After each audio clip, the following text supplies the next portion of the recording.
As a kid, I lied about stuff, I'd steal stuff. I had a lot of anger issues. I had violent tendencies. As a kid who's had trauma done to you, that's the only thing you know is to lash out, because that's how you feel strong and that's how you feel in control. Today, there are over 60,000 foster youth in California. These are kids who have been removed from their homes due to abuse and severe neglect. Until recently, these kids were placed in emergency shelters, foster homes, group homes, or with family members or friends. However, California's Child Welfare Continuum of Care reform mandates the transformation of all youth group homes into short-term residential treatment programs. The idea is to reduce the use of group care and to get young people into permanent, home-like settings more quickly. While this approach may work for some kids, there's a danger that the most vulnerable children, those who suffer from mental health issues or behavior or cognitive problems, will be further traumatized by being rushed out of group care before they're ready. This video is about those kids and how quality residential treatment programs can affect their lives. The way group homes are referred to or talked about suggests that the children who live in group homes are there because there just aren't enough foster homes for them to live in. They just haven't found the right family for that child. In reality, children and youth who are in quality group homes are getting treatment, and they're getting good treatment that addresses the real trauma and its impact on their lives.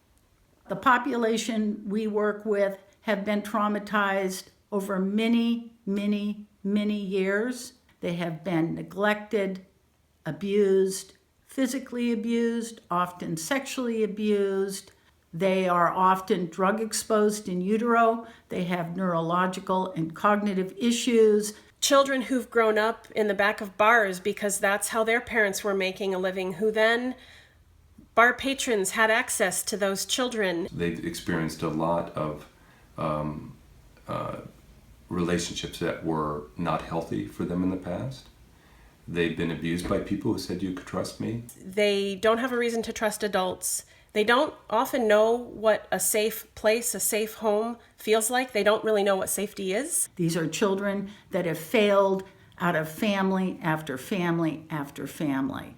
Some of our boys' behaviors are beyond the capacity of foster homes to deal with, period. And we feel that failed placements really affect the kids in a negative and a long-term way.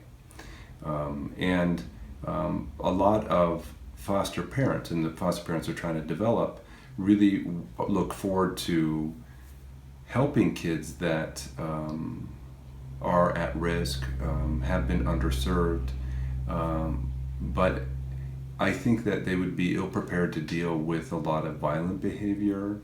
A lot of the kids have failure to attach issues. I was in at least 2 foster homes that didn't work out. They worked up to a certain point, but I think why it didn't work was because I escalated, or I kind of blew up to the point where they didn't know what else to do, and they were stuck, or they were like, "We can't deal with this," so they kind of passed me along. While the group home, they're kind of equipped to deal with it, and they've stuck with me for every time that I've had issues.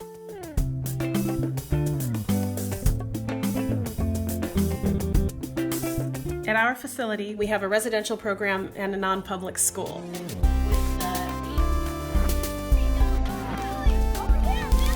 6 boys can live in each home. The houses sit on big pieces of property. We want it to feel very home-like. We definitely want the boys to feel like while they're here, this is their home, this is their place that is safe. I've tried to create a home as much as possible that is a home. They're meant to live and grow and have all those experiences here like they would if they were in their own home. So obviously this is the common area. This is our main sort of general area. This is our kitchen. This is another good space for, gathering, obviously, for meals and the like. And then, I most like the outside just because it gives them a lot of space to be kids. We have area for them to play basketball or generally, skateboards right around. We have horses next door. Hi, guys. Some of the guys have their fishing gear out for this weekend. They're going to do a little fishing, so that's fun for them. Of course, it's not all fun and games at a residential treatment program. The staff provides a multitude of important services for the youth. The kids are receiving therapy, whether they're doing independent living skills work, whether they're meeting with clinicians, whether they're in house meetings. So they receive this around the clock. We have a psychiatrist that works with us. We have social workers that work with us. We have therapists. We have a wake overnight staff that can spend one-on-one time with them when they're having troubles at night. To have a team that is on the same page and that all day, every day is interacting with that child, I don't think that can be replicated in a home. It's hard for people to give and give and give in their own home 24 hours a day, where we are professionally staffed and our staff are able to have a break. They work a shift and they go home. They're able to decompress, and also they can receive the support, the immediate support that they need, where foster parents aren't going to have that built in. So I've been here 24 years, and as a youth, I had a number of problems that I think many of these kids go through. And I think a lot of people are drawn to the work because it speaks to them in some of those ways. So I felt, not only do I have a connection in the sense that I feel some of what they feel, but I think I have something to teach them from those experiences. The staff, they actually had a investment in the kids. They were actually cared for the kids. It wasn't just a job to them.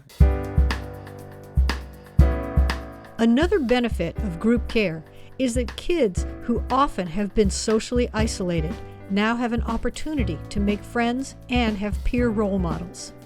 Some kids do very well in group homes and not in foster homes is because they don't feel that they're like other kids. They're too different, too needy, too special for them to find a base that they can hang out with. So they move here and they have a community of other kids that they can see themselves in.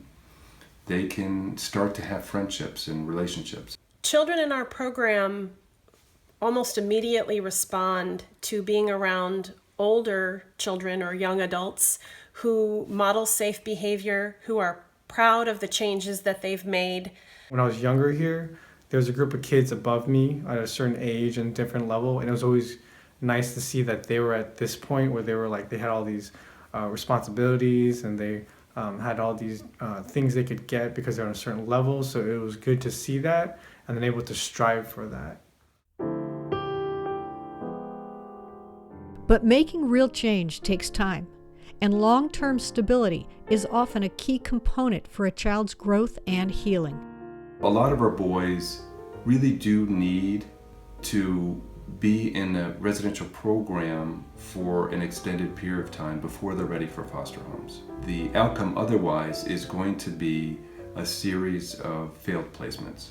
Moving from group home to group home or foster family to foster family, it's kind of unstable and it's scary at times too. But with a program like this that kind of sticks with you, kind of gives you security that if I mess up, I'm not getting kicked off to some other group home.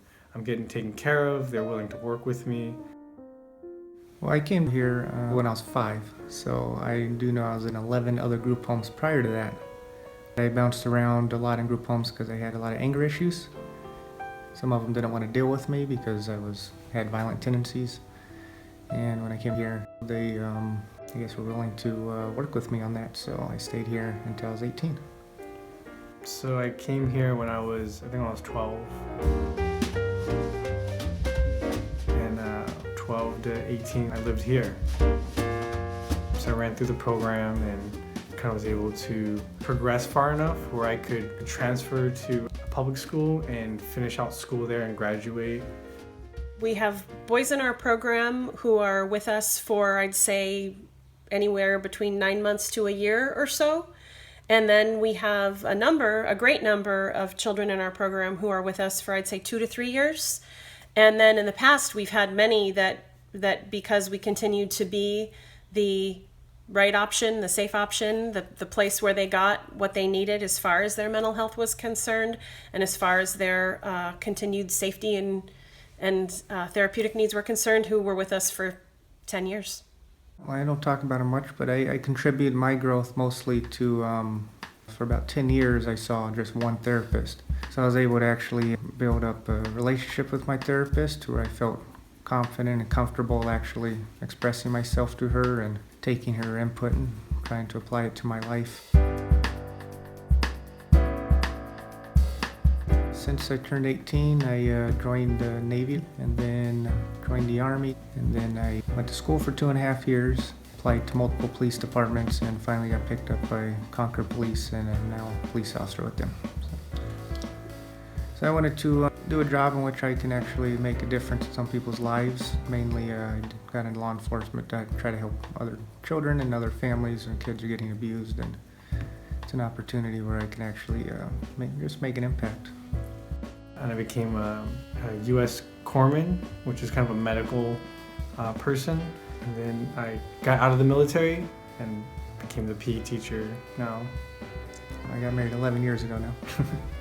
And I have a 2.5-year-old daughter and another kid on the way.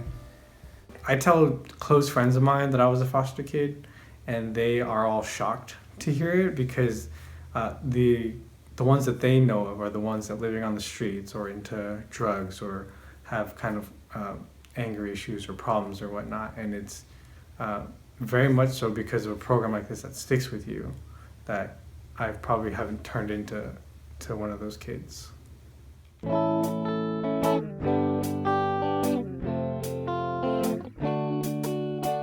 Amazing changes and success like Gary and Jackie have been able to accomplish takes time. However, with the transformation of group homes into short-term residential treatment programs, kids who need longer group care may not be getting it. One of the things that we're experiencing already is the counties having pressure to move kids out of residential care into foster care. Some of those moves are premature. With short-term residential treatment programs, the intent behind the legislation says care as long as it continues to be needed and reviewed at these 3 to 6 months period to determine that level of care is still required. But the practice is it's an arbitrary line on the calendar that says they should be in and out in that timeline. And some kids are going to be okay going through a residential program for a short term, but I think the majority of kids that we've had, and I've been here over 23 years, the idea of being in and out in 6 months isn't really viable. There is anxiety on some of the kids' parts that there's a finite time frame they're going to be here, and they feel, I think, more pressure to make progress in a shorter time that they aren't comfortable doing. So an assessment timeline is one thing, but an arbitrary timeline that says a child should be ready or should have learned these things doesn't make a lot of sense because each child's trajectory is very different. And if you just plug them in places and they don't get a chance to trust and to just exist and be and find joy, how are they going to ever get to the real work? It's not magic. It's not like you have a child for a month and after a month everything can happen. It takes time.